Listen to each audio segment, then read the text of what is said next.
1절 사령관 느부사라단이 예루살렘과 유다의 포로를 바벨론으로 옮기는 중에 예레미야도 잡혀 사슬로 결박되어 가다가 라마에서 풀려난 후의 말씀이 여호와께로부터 예레미야에게 임하니라. 16절 그러나 아히감의 아들 그다랴가 가레야의 아들 요하난에게 이르되 내가 이 일을 행하지 말 것이니라 내가 이스마엘에 대하여 한 말은 진정이 아니니라 하니라. 오늘 아침 우리가 예레미야 40장의 말씀을 함께 살펴보고자 합니다. 예레미야 40장은 이제 드디어 바벨론이 예루살렘을 공격을 하고 이제 예루살렘 성이 함락이 되었습니다. 그래서 왕 시드기야는 사로잡혀가게 되고, 그리고 이제 예루살렘 성은 이제 완전히 무너지고 성전도 파괴되고 모든 것이 무너진 그런 상태가 되었습니다.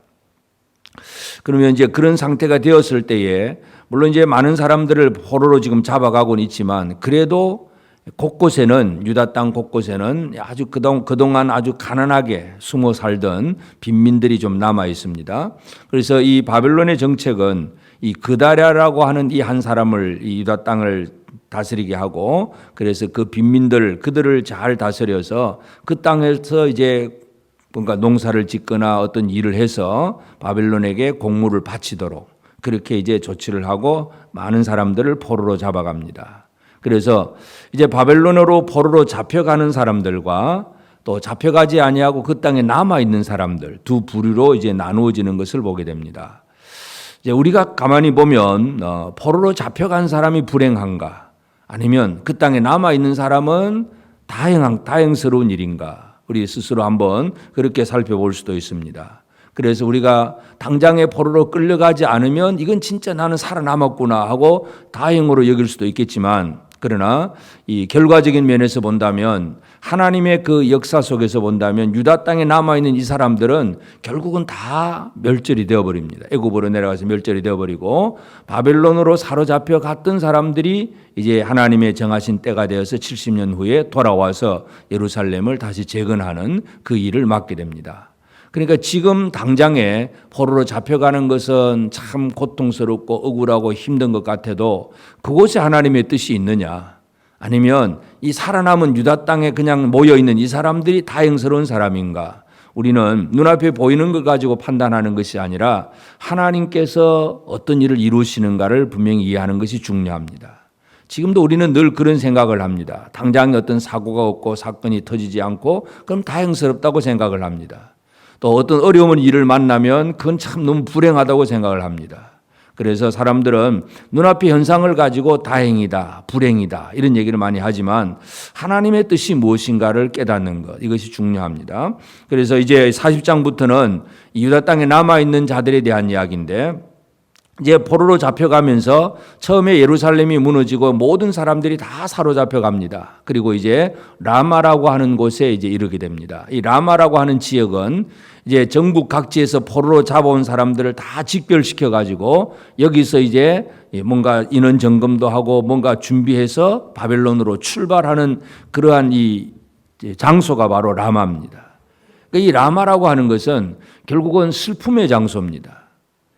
마태복음 2장 18절에 보면 예수님께서 태어나셨을 때에 이 헤롯이 이제 동방박사의 말을 듣고 그 예루살렘 지역에 베들레헴 지역에 2살 아래의 어린 아기를 다 죽이잖아요. 그래서 그 마태복음을 기록한 마태가 그 사건을 통해서 기록하는 것은 마태복음 2장 18절에 보면 라마에서 슬퍼하며 크게 통곡하는 소리가 들리니 라헬이 그 자식을 위하여 애곡하는 것이다. 이 말씀을 인용을 하면서 기록을 합니다.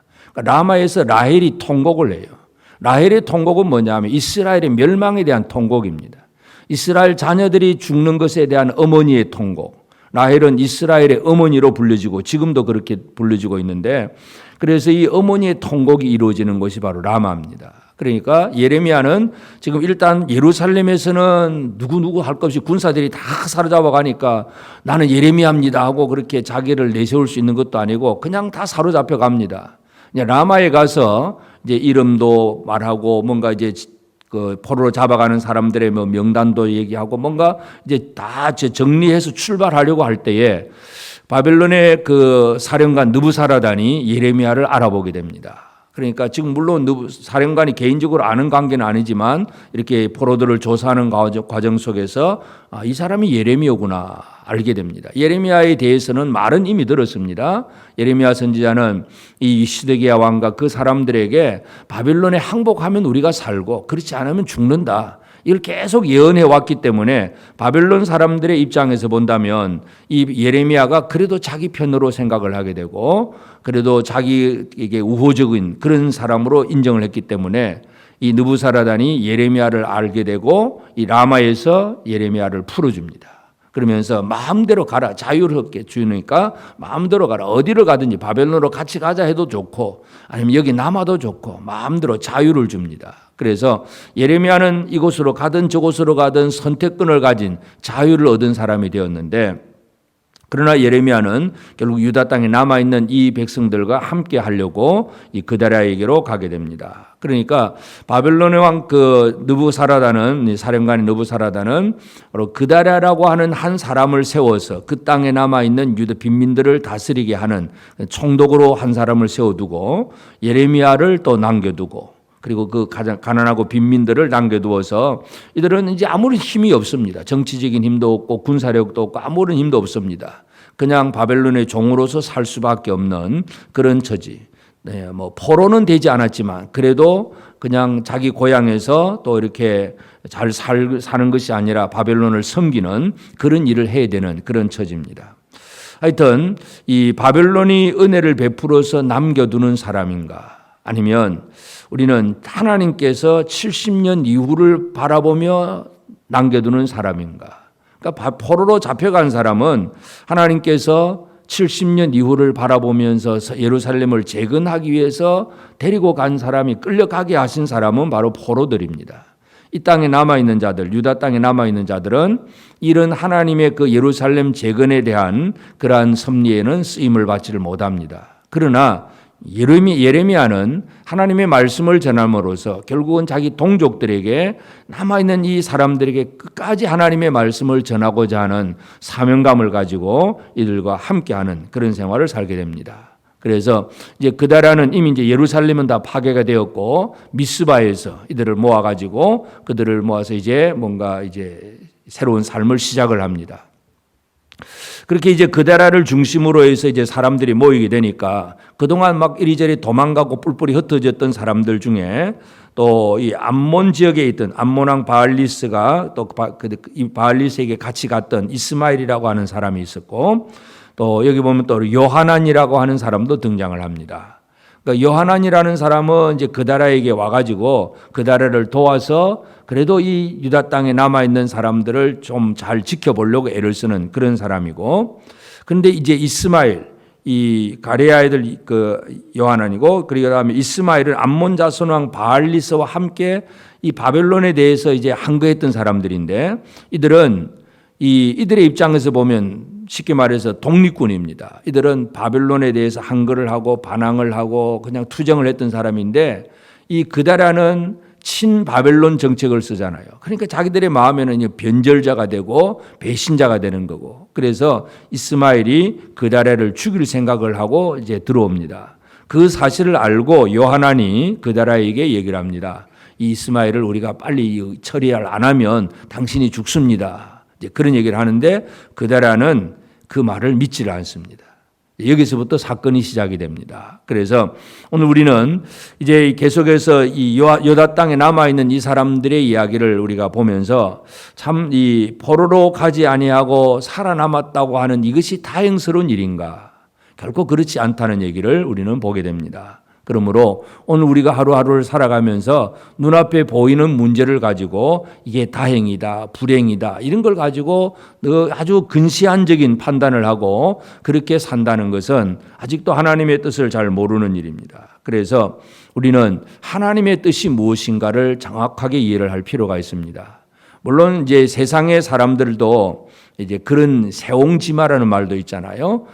이 변방에 새라고 하는 변방에 있던 할아버지가 말이 한 마리가 있었는데 앞말이 한 마리가 있었는데 이 말이 그냥 도망을 가버렸습니다. 그러니까 동네 사람들이 할아버지를 위로해 줍니다. 말이 없어졌으니까. 그러니까 그 할아버지가 그럴 수도 있고 저럴 수도 있지. 그러면서 없어진 것 가지고 그렇게 불행해하지 않습니다. 그런데 어느 날 또 얼마 있다 보니까 이 암말이 새끼를 배워오는데 또 순말하고 같이 돌아왔습니다. 그러니까 또 동네 사람들이 또 너무 잘 됐다고 또 그냥 복되다고 막 그렇게 얘기해 주니까 이게 또 복이 될는지 화가 될는지 모른다. 또 할아버지는 그 얘기를 합니다. 그러다가 얼마 후에 그 할아버지의 그 손자가 아들이 이제 그 말을 타고 놀다가 말에서 떨어져서 다리를 다치고 절게 됩니다. 또 사람들이 이거 큰 화가 닥쳤다고 또 아주 위로를 해주니까 그것도 이게 화가 될는지 복이 될는지 모른다. 그럽니다. 그리고 1년 후에 적군이 쳐들어오니까 온 동네 이제 젊은이들을 다 군대로 뽑아가야 되는데 이 아들은 다리를 절고 있으니까 군대 안 나갑니다. 그래가지고 또 생명이 삽니다. 그래서 이 세옹지마라는 말은 이게 화가 될는지 복이 될는지 잘 모른다. 그건 이제 그냥 세상의 지혜로 하는 얘기입니다. 그러나 우리는 세상의 지혜가 아니라 하나님의 뜻이 어디에 있느냐를 발견하는 것이 중요합니다. 지금 내가 살아가는 삶에 있어서 병에 걸릴 수도 있고 사업이 잘 안 될 수도 있고 될 수도 있고 여러 가지 많은 상황들이 있을 수 있는데 하나님은 과연 나를 통해서 뭘 하기를 원하시는가? 하나님의 뜻에서 우리는 모든 것을 살펴야 제대로 답을 가진 그런 생활을 살아낼 수가 있습니다. 그래서 가장 중요한 것은 지금 예레미야는 자기 민족 속에 남아서 끝까지 남아서 이들 속에 하나님의 말씀을 전하려고 합니다. 왜냐하면 바벨론에는 이미 에스겔도 있고 다니엘도 있고 뭔가 하나님의 일을 하는 사람들이 있습니다. 그러니까 예레미야는 그래도 불쌍히 여기는 마음으로 남아있는 유다 땅에 남아있는 이들 속에서 하나님의 말씀을 끝까지 전합니다. 그래서 오늘 우리에게 중요한 것은 하나님의 말씀이 전달되고 있다는 것이 중요한 것이고 그 말씀을 통해서 지금 내 삶 속에서 하나님의 뜻을 발견해내는 것 그리고 그 말씀대로 믿음으로 살아내는 것 이것만이 오늘 우리가 살아가야 될 생활이죠. 가장 중요한 일입니다. 그래서 우리의 소망은 이 땅에서 잘 먹고 잘 사는 것이 아니라 하나님께 있다는 것. 그대라도 결코 그 남은 자들의 소망이 아닙니다. 왕도 아니고 소망도 될 수가 없고 그래서 오직 우리의 소망은 하늘에 있다는 것을 다시 한번 기억하면서 오늘 우리는 이 유다 땅에 남아있는 이 비천한 사람들 이들의 처지가 어떻게 될 것인가 그들이 결국은 이제 결론적으로 보면 이렇게 하다 결국 애굽으로 다 내려가서 완전히 사라져 버리게 되는데 이 불행한 이제 결말을 맺지 않도록 우리는 하나님의 뜻이 어디 있는지를 알고 그 하나님의 손길에 내 모든 것들을 맡겨놓고 늘 말씀에 주의하고 하나님의 말씀을 믿고 말씀대로 살아내려고 애를 쓰는 그런 우리가 되어져야 되겠습니다. 오늘 이 하루도 우리에게 어떤 일이 벌어질는지 우리는 아무도 모릅니다. 그러나 그것이 다행일는지 불행일는지도 모르지만 하나님의 말씀 안에 살아가는 삶만이 진정으로 다행인 것을 다시 한번 기억하면서 늘 주님과 동행하고 하나님의 말씀을 듣고 그 말씀을 전하고 사명을 잘 감당하는 예레미야처럼 참 자기 희생, 자기를 다 들여서 하나님의 말씀을 선포하고 증거하려고 하는 이 사명을 잘 감당해 나가는 저와 여러분 모두가 되어지기를 주의 이름으로 축복합니다. 기도하십시다. 이제 오늘 받은 말씀으로 함께 기도하겠습니다. 지금의 어떤 상황 속에서 성급하게 판단하지 않으며 오직 하나님의 다스리심이 어떠한지를 아는 지혜를 주시고 하나님의 말씀을 드러내는 삶을 살게 하옵소서. 불쌍한 자기 동족을 버리지 않고 그들과 함께 하려는 예레미야처럼 나의 연약한 이웃을 돌아보며 그들 속에 하나님의 은혜가 임하게 하는 사역을 감당하게 하옵소서.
이제 개인의 기도 제목을 가지고 하나님 앞에 기도하시기 바랍니다.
수고하셨습니다. 오늘도 하나님의 인도하심 가운데 승리의 하루를 보내시는 우리 재건부평교회 모든 성도님들이 되시기를 주님의 이름으로 축복합니다.